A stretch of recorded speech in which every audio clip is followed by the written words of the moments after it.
আসসালামু আলাইকুম প্রিয় দর্শক, মায়াবী শক্তি ইউটিউব চ্যানেলে আপনাকে স্বাগত। আজকের ভিডিওতে আমরা জানবো আমাদেরকে বান মারা হয়েছে কিনা সেটি কিভাবে চিনব এবং উপলব্ধি করব।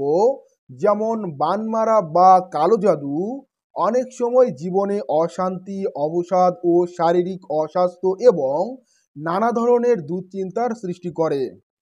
আজকে আমি যে তিনটি লক্ষণ নিয়ে আলোচনা করব তা যদি আপনার জীবনে দেখা যায় তাহলে বুঝতে পারবেন যে আপনি বান মারার শিকার হয়েছেন।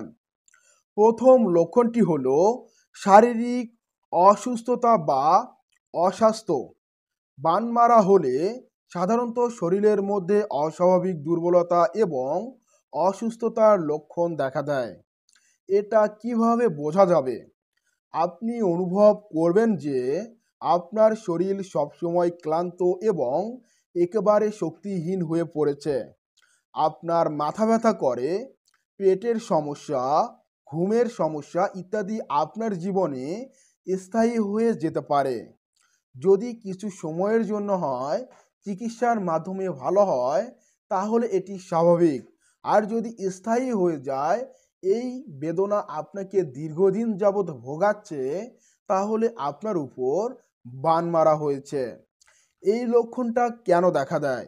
দেখুন, বান মারা মানে যে আপনি শারীরিকভাবে দুর্বল হয়ে পড়েছেন এবং শরীরের মধ্যে নেতিবাচক শক্তি প্রভাবিত হচ্ছে।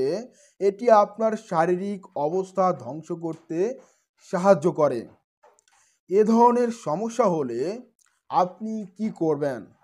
যদি এই লক্ষণগুলো আপনার জীবনে অনুভব করেন, তবে বিশেষ আধ্যাত্মিক সুরক্ষা বা শক্তিশালী আমল করবেন, যা আপনার এবং আপনার শরীরের শক্তিকে পুনরুদ্ধার করতে সাহায্য করবে। যেমন নিয়মিত দোয়া পড়া, সূরা আল বাকারা পাঠ করা। তৃতীয় লক্ষণ হলো অতিরিক্ত মানসিক চাপ এবং অবসাদ। বান মারা হলে মানসিক শান্তি একেবারে নষ্ট হয়ে যেতে পারে। এটা কিভাবে বোঝা যাবে? দেখুন, আপনি অবসাদ, বিষণ্ণতা এবং মানসিক অস্থিরতার মধ্যে ঘুরপাক খাচ্ছেন। মাঝে মাঝে মনে হবে আপনি একেবারে নিঃস্ব হয়ে গেছেন। চিন্তা করতে করতে মনে হবে সব কিছু একেবারে অন্ধকার। এই লক্ষণটা কেন দেখা দেয়? দেখুন, কালো জাদুর শক্তি মানসিকভাবে আপনার উপর চাপ সৃষ্টি করতে পারে। ফলে আপনি এক ধরনের মানসিক অস্থিরতা এবং অবসাদ অনুভব করবেন। এ ধরনের সমস্যা হলে আপনি কি করবেন? দেখুন, এই অবস্থায় নিয়মিত আধ্যাত্মিক দোয়া পড়া এবং বিশেষ করে আল ইখলাস এবং আল ফালাক সূরা পাঠ করা মানসিক শান্তি ফিরে আনতে সহায়ক হতে পারে। এছাড়া পবিত্র জায়গায় বসে ধ্যান করা এবং ইমানি শক্তি পুনরুদ্ধার করার জন্য আমল করার প্রয়োজন। এবং তৃতীয় লক্ষণ হলো পারিবারিক এবং সামাজিক জীবনেও সমস্যা দেখা দেয়া।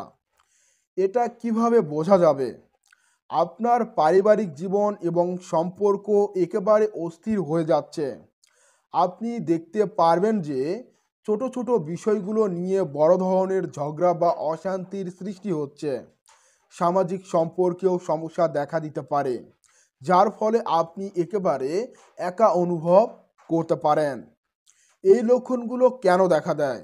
দেখুন, বান মারা হলে শত্রুতা এবং বিরোধের সৃষ্টি হয়, যার ফলে পারিবারিক এবং সামাজিক জীবনেও বড় ধরনের অশান্তি দেখা দিতে পারে।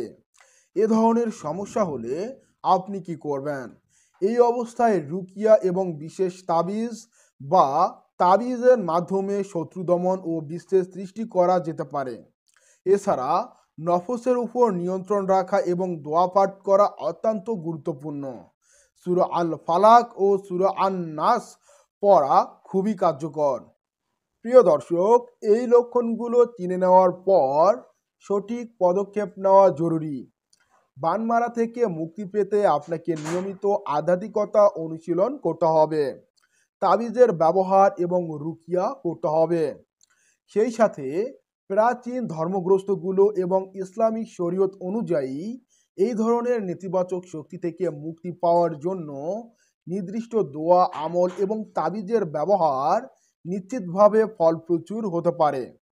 এমনকি বহু পণ্ডিত এবং আধ্যাত্মিক গুরুদের মতে বান মারা যে কোনো আধ্যাত্মিক প্রক্রিয়ায় হতে পারে, যার থেকে মুক্তি পাওয়ার জন্য সত্যিকার আধ্যাত্মিক সুরক্ষা প্রয়োজন। বান মারা হলে আপনি যে ৩টি লক্ষণ খেয়াল করবেন তা হলো শারীরিক দুর্বলতা ও অসুস্থতা, মানসিক চাপ ও অবসাদ, পারিবারিক এবং সামাজিক অশান্তি।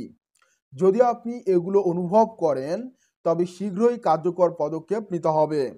নিয়মিত দোয়া এবং আধ্যাত্মিক সুরক্ষার ব্যবস্থার মাধ্যমে আপনি মুক্তি পেতে পারেন। প্রিয় দর্শক, আজকের এই ভিডিওটি আপনার কাছে কেমন লাগলো? যদি ভালো লেগে থাকে তাহলে অবশ্যই ভিডিওতে লাইক করবেন, আর মায়াবী শক্তি ইউটিউব চ্যানেলে নতুন দর্শক হলে অবশ্যই চ্যানেলটি সাবস্ক্রাইব করবেন, এবং ফেসবুক পেজ থেকে দেখলে অবশ্যই আমাদের মায়াবী শক্তি ইউটিউব চ্যানেল ভিজিট করে সাবস্ক্রাইব করবেন আর পেজটি ফলো করে রাখবেন।